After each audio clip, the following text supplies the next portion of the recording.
everybody. Welcome to BeerSmith Podcast number 59. Got a great show for you today. We're going to be talking about malting with a guest from Valley Malt.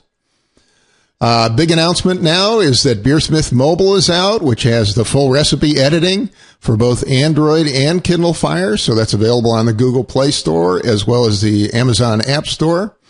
I've also submitted that to the Apple Store, and we hope to release that literally within the next 2 weeks. If you want to learn more about those products, you can join us at beersmith.com/mobile. That's beersmith.com/mobile, where I have direct links to the apps where you can order them, as well as overview videos and a lot more information. And now, without further ado, let's jump into this week's episode. Today on the show, my guest is Andrea Stanley from Valley Malt. It's a small malt house in Hadley, Massachusetts. She started Valley Malting with her husband, Christian, in 2010. They're committed to bringing the small malt house back to New England. Their website is at valleymalt.com. Andrea, it's great to have you on the show. Thanks for having me. So how are you doing out there? We're doing really good. We're headed into our fourth growing season this year, our third year of malting, and growing about 75 acres of grains ourselves organically. And so we're really busy in the thick of plowing fields and seeding grain. So how'd you get started, building a malt house here in western Massachusetts? Well, we started off as home brewers. My husband, Christian, when I met him, was a home brewer, and I would help him with brewing beer. And we also moved to an area in western Massachusetts where I grew up, a small agricultural town called Hadley, which is just beautiful, preserved farmland. And we really have a culture in western Massachusetts where we try to support local agriculture as much as possible. So we started hearing about a couple of farms in the area that were growing grains for bakeries, which hadn't been done in probably 100 years. Wow. And so that was really exciting. We could start buying bread that had locally grown wheat and spelt in them. And so the next natural progression of thought was we should start brewing our homebrewed beers with these local grains. And so once you start kind of asking questions, you realize, well, that grain needs to be malted in order to make a good beer. And where could we send it to have it malted? Just like wheat berries need to go to a mill to be milled into flour to make a bread, grains need to be malted to make a beer. And so we discovered that the closest malt house was in Wisconsin. And it just was this moment where we thought, wow, I can't believe that there isn't a malt house anywhere in New England or on the East Coast.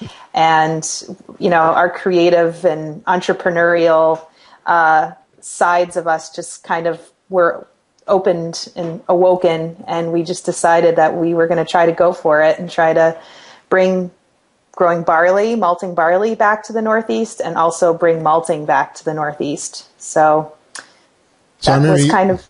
You really started as a home brewer and then jumped right into malting at home. Yeah, a home gardener. I've always had a garden growing up, pretty big gardens. So I think, having that gardening side and having the brewing side, the two just seem to really fit nicely together. Well, planting 75 acres, that's just like, planting a little garden out in the back, right? Not quite. Not quite. Sometimes it's easier, actually, because then you get the tractor, so. Yeah. Well, I know a lot of serious all-grain brewers like to brew or malt at home. Can you tell us a little bit about, maybe what it would be like to say, grow your own malts at home, an acre or two, maybe? Sure. So in 2010, I started growing very small plots of barley in our yard. So I rototilled up probably about a 20 by 20 garden. Mm-hmm. And I just wanted to see what barley looked like growing, because we were planning on starting this malt house, and we were in the process of doing that. And I felt as though I was going to be so intimately working with barley that I should really see how the plant actually grows and what the cycle of life is with that plant. So I bought seed from Johnny Seed Company up in Maine. They are an accessible way to find small amounts of malting barley seed. Mm-hmm. I ordered it, got it in the mail, basically just tilled up the garden and planted it by hand. So just in little 8-inch rows, I, seed by seed, probably took me a couple of hours, but at the end I got to have a beer, and I knew that I had planted my first bed of barley. And then really you don't need to do all that much more to it. Barley doesn't really need to be watered or irrigated. It just needs to be weeded, so weeding in between the rows. And about 90 days later, you have something that you can harvest. Oh, that quick. Yeah. So planting, at least in New England, in mid-April and harvesting in early to mid-July. Wow. So, and it's a really, really beautiful crop to watch it grow. And now, what kind of climate do you need for something like this? Barley really grows in really diverse climates. So I think that you could probably grow barley pretty much anywhere. Different altitudes, different growing zones. And so for most people, that growing cycle is going to be in the summertime. And if you're just sticking with a really small home plot, say 20 by 20, you could harvest it with scissors. You could harvest it with hand shears. You could harvest it with, if you could find at a garage sale or a flea market what's called a sickle, which is kind of looks like the Grim Reaper. Sure. I could go get one out in my garage if you want. I know what they see look what like. It looks like. But, that's basically, it could be really simple harvesting that way, and then putting it into what is called a shock. So basically taking all that barley and straw and tying it up in a bundle and leaving it somewhere out of the elements to be able to dry down. And then once it's dry, and it's dry by just taking a bite of it, of a kernel, and if it really crunches in your mouth and doesn't, give way at all in terms of feeling moist, then it's dry enough. And a lot of people that do sort of the home gardening of grains do hand threshing. So basically you could take a tarp, put your grain down, put another tarp on top of it, and just beat it with a stick or, something. And it's a nice way to get out hidden aggression that you might have. No, we don't have any of that. And then you just have to figure out a way to separate the barley after you've threshed it. It's all, the kernels have been separated from the rest of the plant. And then you just have to figure out a way to separate it. So some people put it in a bucket. Mm-hmm. And as they're pouring the bucket, they have a fan going in the other direction, and that's called winnowing. Mm-hmm. And the fan will blow away all the small things, and the grain will just fall down to the bottom. And then that's what you could use to malt a small batch of barley that you grew yourself. Pretty cool.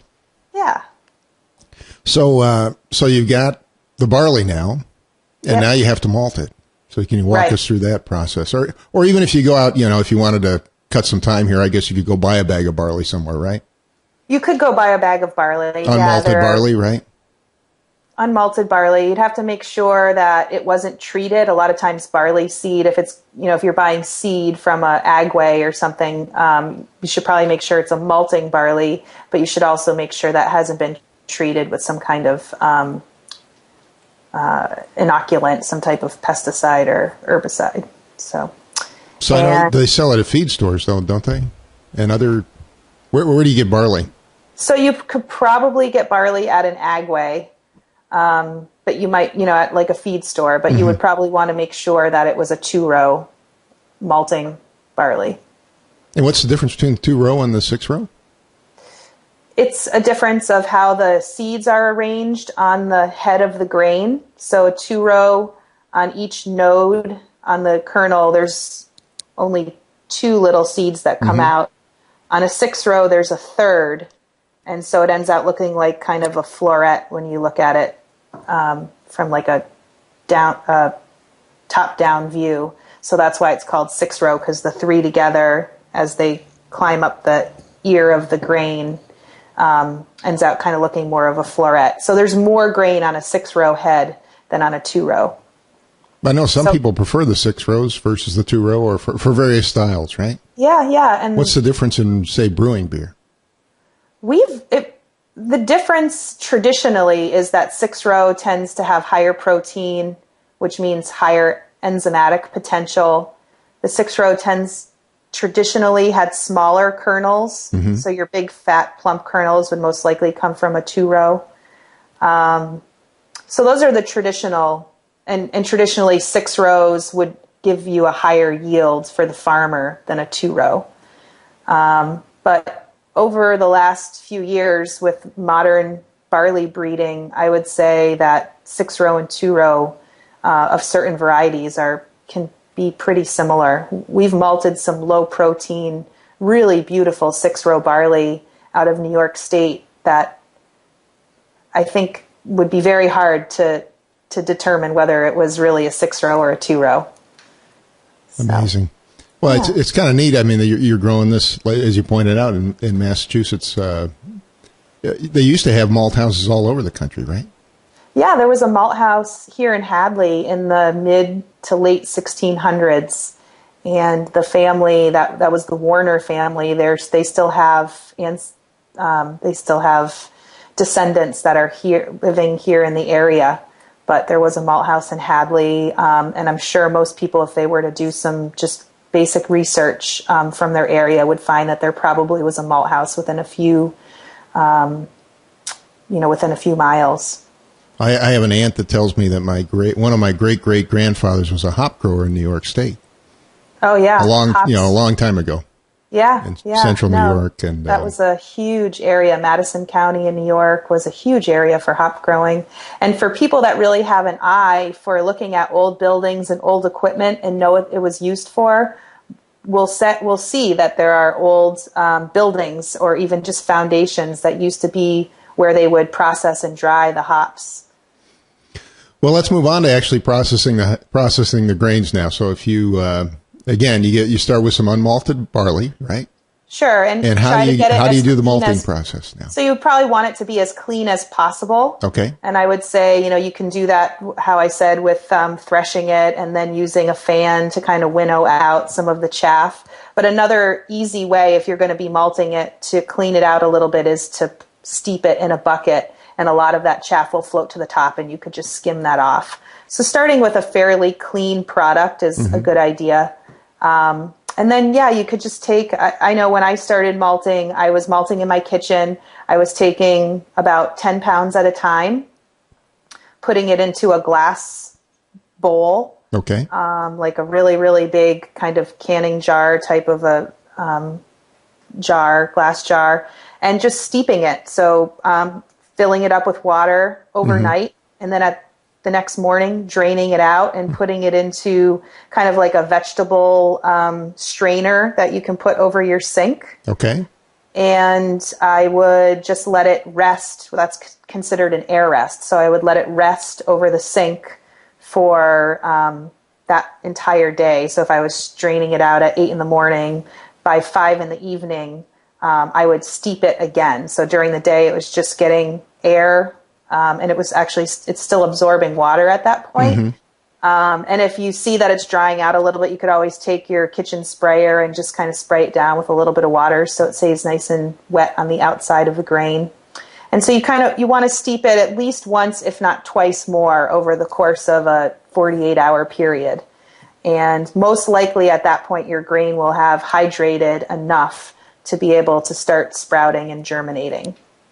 So, so you go through two steeping rounds, and 2 or 3. Okay, 2 or 3, and then what do you do with it? Then your objective at that point is to have that barley sprout and germinate in the most uniform way possible. So you kind of want to envision that each one of those barley kernels, you want it to be able to sprout at about the same rate. So you want the temperature in the room to be around 65 degrees. You want the grain to have pretty good access to oxygen. So having it in a strainer like that where it's getting air all around is a good idea, and kind of stirring it up a couple times every day just to mix around the grain a little bit is a good idea.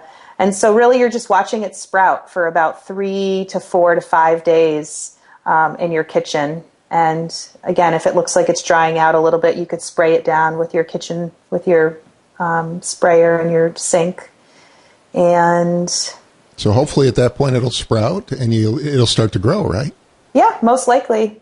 Just Barley like a really, little seedling almost, right? Yeah. It's, if anybody's ever done, I know I did sprouting in my kitchen of, for making salads and stuff for years, and it actually is a pretty similar process. And then what? So once you've germinated that grain for 3 to 4 days probably, and you could get technical and check the acrospire length, which would be cracking open the husk of the grain and looking inside and seeing that very early shoot of what would become the plant. Mm-hmm. And if that's anywhere from 3/4 to 1 full length of the grain, then you know that you've probably achieved a good modification level of the grain, and that there are enough enzymes that have been created, and enough proteins broken down, and conversion of starches into sugar to then start kilning the barley or the grain. And at that point, depending on what you have in your kitchen, some people think you can put it in your oven, but that's actually not really not a good idea. Huh? A good idea. A stove doesn't really, or an oven doesn't really have enough airflow to be able to properly dry down grain. So I had purchased a dehydrator at a tag sale, and have a couple of racks on my dehydrator with a piece of cheesecloth on each level so the grain doesn't fall through. Mm-hmm. And the dehydrator seems to work really well. I set it to about 115 degrees in the beginning for about a day, just letting it dry down. And then toward the end, I think my dehydrator goes up to about 150 degrees. Toward the end of the drying, I would bring it up to about 150. So that's probably of things that I could think of that people might have in their kitchen or be able to buy inexpensive. Would something like a convection oven work, maybe, where you've got some airflow, or no? No, don't think not so? enough. Because you're starting with grain that's 12% moisture. You're bringing it up to about 45% moisture, and then you want to bring it back down to 3%. Wow. And so you need quite a bit of airflow to take out all of that moisture.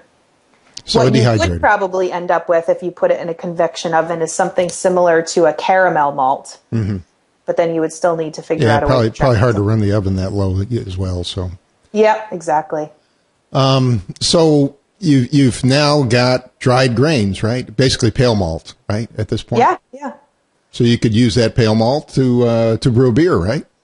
You could. I think if you, about 150 degrees, you're probably getting somewhere around a Pilsner profile. If you wanted a something really light, British pale, you would probably try to get that final temperature up to about 180, which you actually could do in your stove at that point, because at that point, most of the moisture is gone, and you could just start trying to form some of those melanoidins, which give you that color and that flavor in the malts. That brings us right into our next topic, which is toasting malts, toasting and roasting. So, I know a lot of people like to take pale malts at home with their home brewing and toast them or roast them in their stove or whatever they have handy. Can you give us some advice on how to do that? How to get started? It's a really exciting topic, because I feel as though, depending on how ambitious you are, how you want to enter into starting to really get creative with malt, I would say doing your own roasting and toasting and smoking is probably one of the easiest ways to get into, that level of creativity.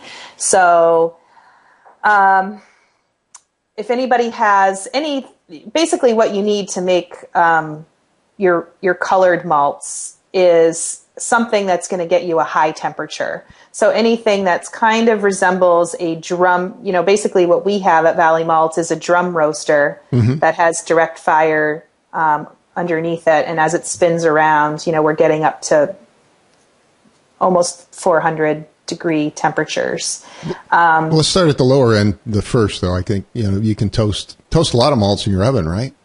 You could. You're getting around like a biscuit amber at 325 or so. The only thing you have to be careful that when you think about the principle of a drum, you're turning the grain so that it's being evenly heated. And that's definitely an important aspect of it. So I would say if you're going to try to do it at home, rather than doing it in your oven, I would do it on your stove top. Oh, really? And I would buy one of those popcorn poppers that has it's like an old-fashioned popcorn popper where you can turn it like this. Sure. There's a paddle inside. Sure. And so if you could just figure out a way to get one of those or something similar to that, then you could use the heat from your stovetop. And just constantly mix it. Constantly turn it, yeah. Big spoon, maybe. Yeah, or I think they have those turners. No, I know what you're talking about. Yeah, but I'm just saying, worst case, you could sit there and constantly stir it. Yeah, yeah. So if you're going to roast, let's say you wanted to create a light malt, what would you recommend for temperature, and how long would you have to toast it, if you will? So say you were going to try to do an amber malt. You would probably want to, over the course of, say, 30 minutes, bring it from whatever its ambient temperature is up to somewhere around 325 degrees. Pretty warm. So pretty warm, yeah. How about something even lighter, like a biscuit malt, maybe? Still, you're 280, somewhere around there. For 20 or 30 minutes. You do have to bring it up to those higher temperatures to get anything that's going to resemble a colored specialty malt. Otherwise, you're just going to get something that seems more like a toastier pale malt. Mm-hmm. So, and then if you want to go darker, how high do you go? If you want to go darker, you should definitely have some kind of ventilation in your kitchen. I personally don't have a fan on my stove or over my stove. A big range hood, right? So yeah, you should, because you're going to definitely get some serious smoking happening. In fact, if you have your homebrew system and you've got a propane burner, do it outside. You could probably do this outside too. So how high a temperature do you go to get to some of the other grains? So we make a few chocolate malts. We make a chocolate wheat, a chocolate rye, and a regular chocolate malt. And we're bringing those up to around 375. So, once you start getting 375 into 400. Probably for a long time too, right? Not just for a few minutes. No, actually, it takes a while to get it up to that temperature, but once it's at that temperature, it's pretty quick that you would pull it out, because the grain is going to need some time to cool down as well. And as it's cooling down, you have to make sure that you're also continuing to stir it. Otherwise, you're going to get these little pockets where the grain could heat up and actually start combusting. Or you'd get little pockets where it gets darker in one spot and not in another. So you definitely want to keep the grain moving throughout the entire process, and even until it's fully cooled down. And how do you make something like a caramel malt or crystal malt?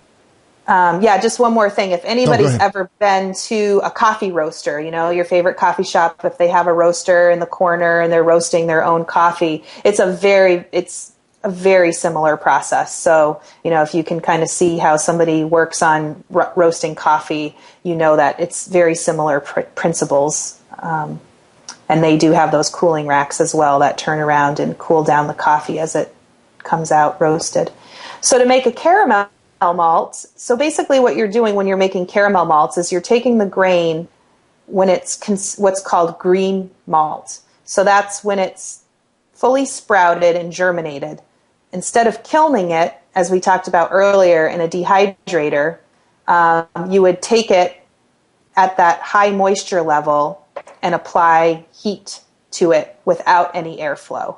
So one of the ways that I used to make caramel malts in my kitchen was I have a Dutch oven. Mm-hmm. And so I would take that Dutch oven, I would fill it up with the green malt, I would put the cover on it, and I would put it in my oven for a couple of hours at like 350, 400 degrees. Again, probably stirring it constantly, right? No, actually, you don't really need to stir that constantly. You just stir it every once in a while and check on it to make sure it's not maybe burning on the bottom. But in that case, what you're really just trying to do is get that grain to stew. And what's happening really in each little individual kernel of barley is that the sugars are actually converting inside of each grain. They're being caramelized, aren't they? Basically, you're caramelizing them right in the grain? Yep. Which is why they call it caramel malt, I guess, right? Right, yep. And similar temperatures, if anybody's a cook or does baking, that there are certain temperatures where things get caramelized. And that's all part of the Maillard reaction that's happening, where you're using time and temperature and to create these flavors and to create caramel flavors. And that's done at this full moisture content, right? Yeah, it is. So just right after you finish the malting process. Yep. Yeah. When I make caramel malt, I take it out of our big germinating vessel and put it into our roaster, and I'm making the caramel right there in the roaster. But then after it's been stewed, basically the way you know that it's done is if you take a grain out from your Dutch oven and you squeeze it, it should just ooze with this little like clear syrupy material, and you can taste it, and it's just so sweet and wonderful. So that's when you know you've accomplished making a caramel malt, and then you would still have to dry it down, and you probably wouldn't necessarily be able to do that in your oven. So again, you could put that back in the dehydrator and dehydrate it and get it down. So it's still going to have a lot of moisture at that point. You got to take it back down. Yep. Now, what about, some dark grains, particularly roasted malts, are made from unmalted barley. Yeah. Why is that? Honestly, I can't really say why. I think that the roasted malts are mostly being used for color, and they certainly do contribute sort of a more bitter type of flavor to them. I know we make a roasted barley, and we also make a roasted oat malt, which brewers really, really like for making oatmeal stouts, because the oats don't have sort of that bitterness. The harshness, probably. That the roasted barley does. But honestly, cool. I don't really know. I'm not familiar with that. Do you still get the color and flavor off the roasted oats? Yeah, definitely. That's very cool. Yeah, but it's a really unique flavor. So the brewers that we're working with that, we've given them these roasted oats, they're kind of now addicted to them and really, really like them. So. Well, that's good. That's great. Yeah. Innovation, right? Yeah. Well, that's part of what having a local regional malt house is all about is, we're trying to work directly with, first of all, the farmers in our area who may have an excess of really nice oats, and trying to then, see what the supply is and hopefully create a demand for these products. And we've seen that happen time and time again. We've talked with farmers who grew really interesting grains like spelt, and we have malted it and found brewers that were really excited to use spelt as a unique and different type of grain in their beers. So, yeah, there's definitely a lot of creativity that can happen when you malt on a small scale. That brings me to another topic I get asked about all the time, which is gluten-free brewing. So sure. How do you, what are some of the methods? What are some of the grains? What are some of the things you use to make good gluten-free beer? Obviously, you can't use barley. Right. As far as I know, a lot of the gluten-free beers out there are being made with sorghum syrup. Mm-hmm. So there's not a lot of creativity that can go into some of these beers because there aren't a whole lot of gluten-free malts available for brewers to be able to experiment with. Although I do know of a handful of brewers that on their own in their kitchens have malted quinoa, amaranth, teff, millet, and roasted them and made caramel quinoa. So I think brewers are definitely wanting to have more options when it comes to gluten-free malts.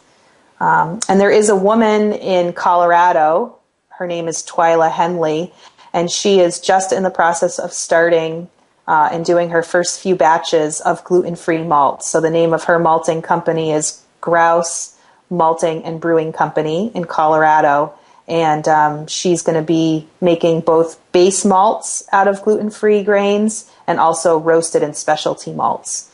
So I think she's going to be a pretty busy lady in the next few years. You know what their website is? Do they have a website? I want to say it's grousemaltingcompany.com. Okay. Well, if you happen to find it, I'll add it to the show notes too. If you email it to me, that'd be great. Yeah, but we get asked all the time, and we have done some gluten-free grains. We malted a batch of millet back when we first got started in 2010. We malted a batch of buckwheat last summer. And we also play around a little bit with grains that are like spelt and emmer and einkorn, which are your ancient wheats that actually, for some people who aren't specifically, who may be gluten intolerant versus gluten, like allergic to gluten. So for somebody who has celiacs, they probably don't really want to mess with, anything that resembles wheat. But for some people that have sensitivity, for some reason, the ancient grains and the ancient wheats like spelt seem to be something that they can digest much better.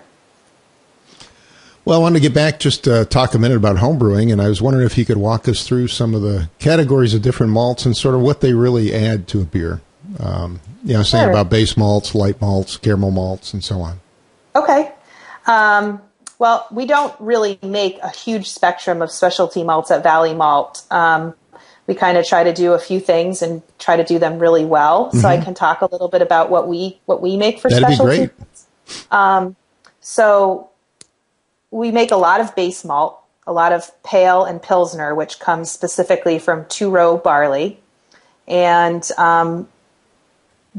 what we're finding with the customers, the breweries and the distilleries that we work with, is that our pale and our pilsner, our base malts, have a lot of complexity and flavor, nuanced flavor to them that they're not experiencing with the commodity malt that they're getting from other sources. So I'm thinking of something like a Maris Otter that has a lot of flavor to it. Is that what you're saying?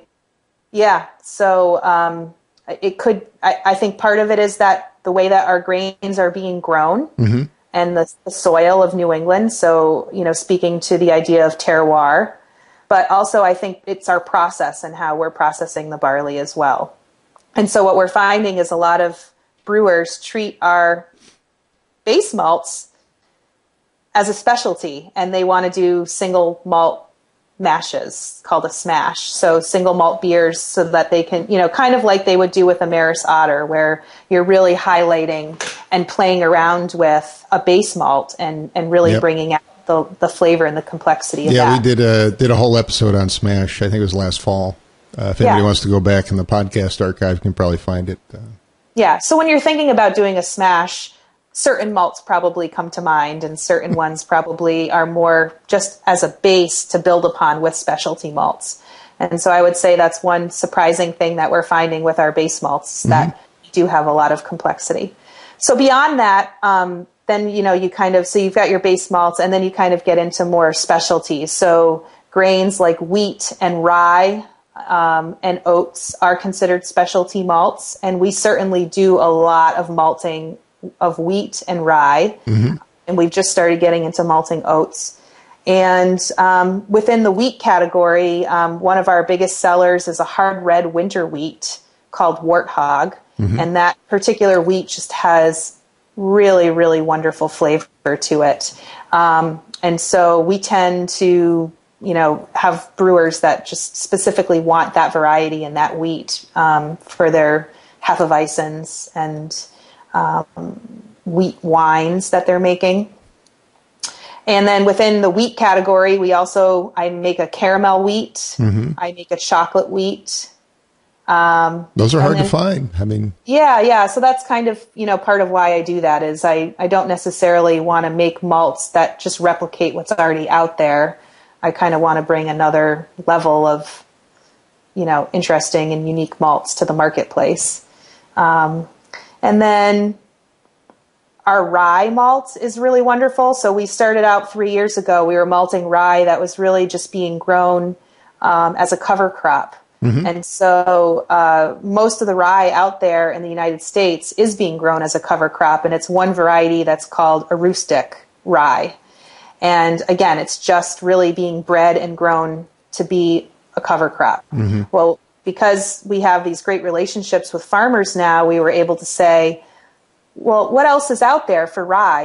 Let's not just, be complacent with getting sort of the cover crop rye and using that for malting. So one of our farmers was able to get a good amount of seed from Poland of a rye from Poland called Danko, which in Poland and some of the Eastern European countries, rye is a staple in the diet. Mm-hmm. So they've actually put a lot of effort and time into breeding rye varieties that are specifically, not for cover crops, but specifically for food products. Right. And so now we're able, 2 years later, to have enough of this Danko rye that's being grown for us that, it really is a specialty malt because you can't get Danko rye anywhere else. And it does have this really amazing flavor to it.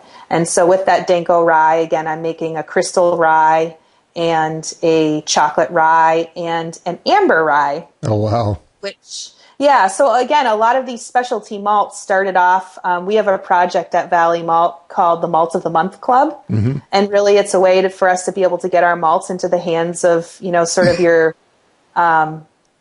ambitious and home brewers. So home brewers that are, happy to kind of get these really bizarre malts and try to make a beer out of it. And so 1 month I was making the Danko rye for the Malt of the Month Club. Mm-hmm. And I didn't just want to give them just the rye malt. I wanted to do something sort of a little unique. So I made this amber rye out of it. And everybody just absolutely loved the amber rye. So now it's become, so the Malt of the Month Club has kind of served as a R&D program of Valley Malt, which then, if successful, turns into malts that we can offer on a regular basis. To microbrews and so on, right? Yeah. So can you sign up for that at your website? You can, yeah. We're just in the process of sign-ups right now. So the program starts in June. We have about 100 shares available, so it's kind of a CSA model. Mm-hmm. And so I think we have probably about 15 to 20 shares still available if anybody is interested. Well, those will fill right up now. You get on the show here. ValleyMalt.com. You can sign up for that. I'd like to do it. I think that's great. Yeah, we have pickup spots at our malt house in Hadley, at Brooklyn Homebrew, Cambridge Homebrew Emporium, and their other site in Weymouth, and Kettle to Keg in New Hampshire. So it's kind of, you'd have to be sort of in our in the area there. You don't mail it out yet. We have mailed it out, but trying to mail out 50-pound sacks of malt is that's not fun for anybody. It's a challenge, yeah. Yeah, when I started going into the UPS store and people were giving me dirty looks because I was dropping barley all over their carpet, I realized it probably wasn't a good idea anymore. But do you want me to continue just talking a little bit more about please. Go ahead. Talk about some of the other malts you're doing. That's great. So, again, just kind of looking at grains as a specialty, too. So the wheat, the rye, we've also malted spelt, buckwheat. And each of these grains, they all have such unique flavors when they're malted. Spelt kind of turns into this really nutty malt that adds this texture to beer. It's like a silky smoothness, almost like you would get from an oat malt. And that's, if you look at a piece of spelt, it has this really interesting husk on it. So that's another specialty malt that, can really allow people to do interesting things with their beers. I know a lot of home brewers that were part of our Malt of the Month that got the spelt made Saison beers with the spelt. And then, then you get into this. So I would say that grains are sort of one category of specialty malts. And then another category would be your caramel malts. So certainly those are adding, your non-fermentables to the beer, which are adding, some texture and color and flavor to beers and body. And then you've got your other category, which is sort of your roasted malts and your colored malts. And again, those are obviously going to be used for color and flavor. And I would say another piece of feedback that we've gotten, positive feedback that we've gotten from brewers that work with us, is that because we're roasting, if they order 100 pounds of chocolate malt for a beer, we're roasting that chocolate malt probably less than a week before we're going to ship it out to them. And maybe it's 2 weeks before they're actually going to use it. And if you've ever had stale coffee that was roasted 6 months before and then coffee that was roasted a week before, you know the difference. And I would say that when we drink beers that were made with our specialty malts, you really, I mean, maybe it's because I'm spending so much time roasting them, but I feel as though if I were to take a handful of that malt and eat it, it's the same, it's coming through in the beer, that flavor is just really pronounced in the beer. I believe it. I think that's fantastic. Yeah. And then you mentioned a lot of your grains are organic too, right? Yeah, we really are committed to trying to improve, being April, well, I guess it's not April anymore, but, less than a week ago was Earth Day. And I think that as small business owners, we really think about our environment and trying to improve it for our children and other people's children. And so even though most of the malts that were being purchased from us by breweries and distilleries aren't necessarily going to go into an organic beer or an organic whiskey, we feel, and a lot of our customers feel, that the fact that we're supporting organic farming and that we're malting in an organic way, means something, and why not? Absolutely. And then actually just one more category of specialty malts that I don't want to forget are your smoked malts. And that's another exciting thing that we do, is we try to smoke malt with all different kinds of wood. So we didn't even talk about smoking malt at home, but it is very possible to do that on the barbecue grill, right? Yep. How do you go about doing that?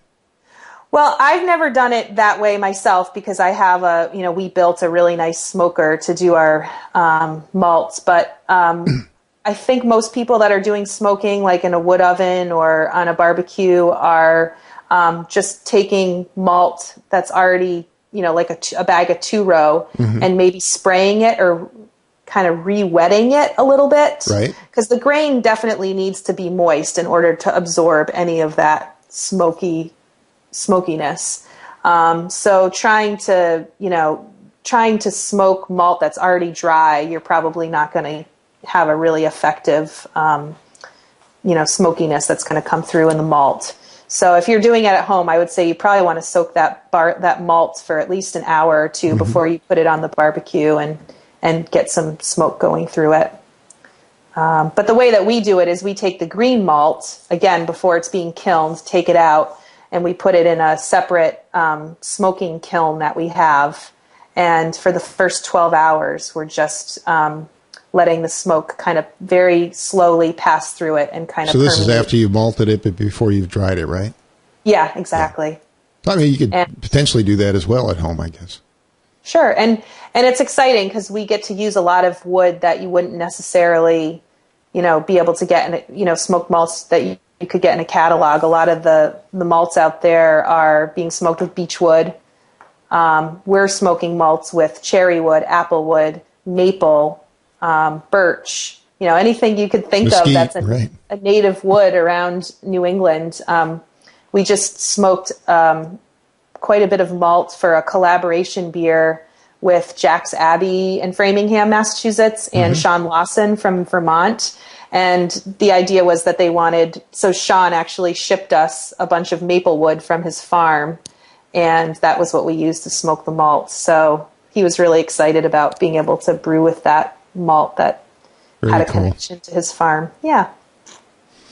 Well, I thought maybe just give you a couple minutes at the end to talk about Valley Malt.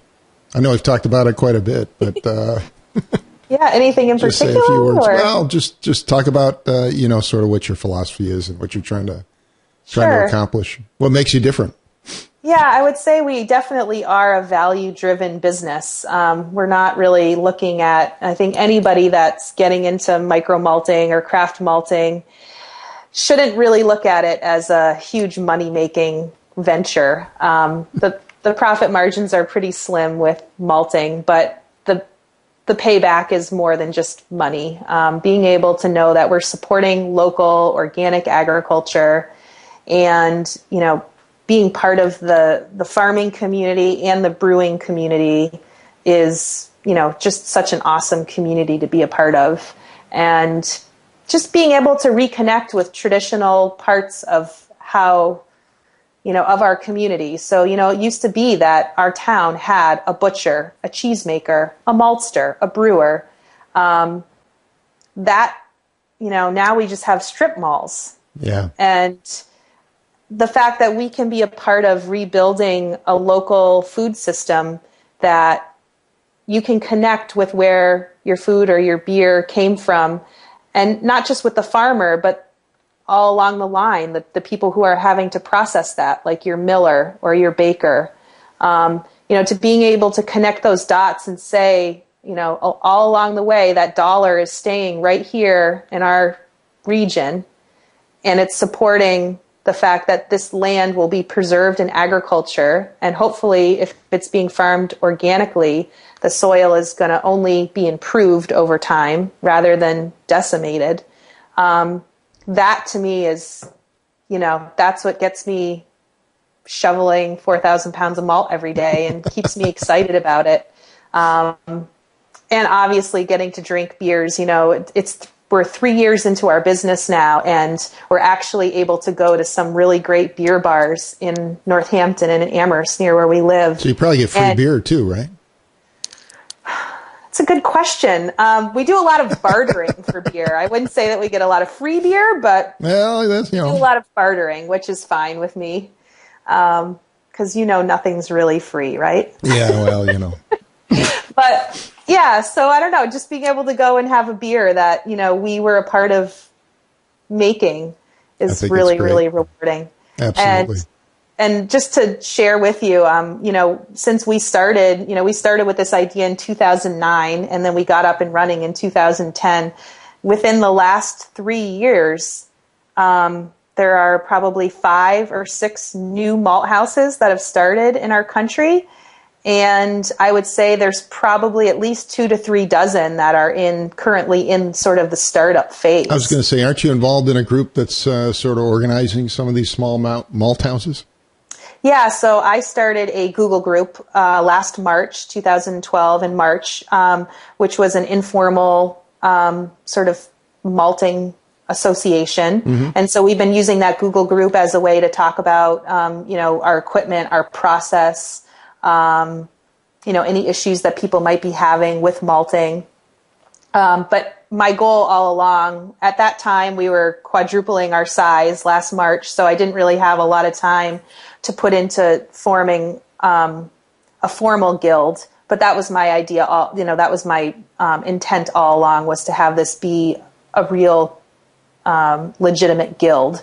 So this year, a number of us were able to meet together for the first time in person at the Craft Brewers Conference in Washington, D.C., and the Craft Brewers Association was really, really welcoming to our group, and gave us a room to be able to meet and kind of have our first meeting and kind of kick off how we were going to start our guild. So we're in the process of finalizing bylaws right now, and we should be up and running as a nonprofit trade association by the end of the year with a website and everything. So yeah, it's great. Are you guys going to the homebrewing conference in Philly?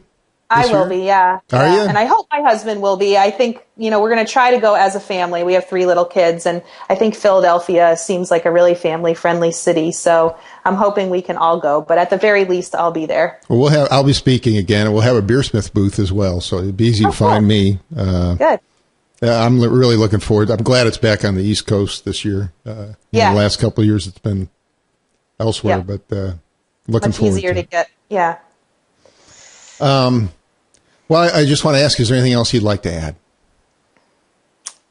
Not really, other than that, if you have an interest in growing barley, I would say just go for it, even if you just end up with a nice ornamental bunch of barley to put in your house. I think it's, if you are really passionate about brewing beer and you like the kind of do-it-yourself side of life, then I would say, growing barley or even growing hops is, not that, shouldn't be considered that big of a challenge. I'd say go for it. Absolutely. Well, Andrea, thank you again for being on the show. I really appreciate you being here. Thank you so much for asking me. It was really great. So again, today my guest was Andrea Stanley from Valley Malt. It's a small malt house in Hadley, Massachusetts. You can find their website at valleymalt.com. Well, a big thank you to Andrea Stanley from Valley Malting for joining us on the show. Really appreciate her being here. A reminder to you, BeerSmith Mobile's out for Android and Kindle Fire. We'll have the iPhone, iPad version out very shortly. You can learn more about those products at beersmith.com/mobile. Also, if you have feedback for the show, you can go to our discussion forum at beersmith.com/forum or our blog at beersmith.com/blog and leave a note under this particular episode. Thank you for listening, and I hope you have a great brewing week.